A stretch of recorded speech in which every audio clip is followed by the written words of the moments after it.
All India free shipping.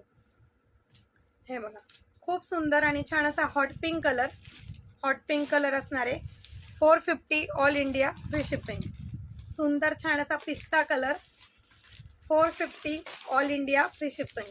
Colour सगळे छान आहेत, सगळे कलर खूप छान आहेत। ऑरेंज कलर असणार आहे, ऑरेंज कलर, मँगो कलर म्हटला तरी चालेल, नाही हा ऑरेंजच आहे, मँगो वेगळा। हे बघा हा असणार आहे black colour 450 all India free shipping. हे बघा खूप सुंदर आणि छान असा ऑरेंज कलर, मँगो कलर, सुंदर आणि छान असा ग्रीन कलर असणार आहे, ग्रीन कलर पॅरेट ग्रीन आहे, हा असणार आहे sea green colour 450 all India free shipping. 450 रुपये। आणि रेड कलर, खूप सुंदर कलर आहेत, ज्यांना पण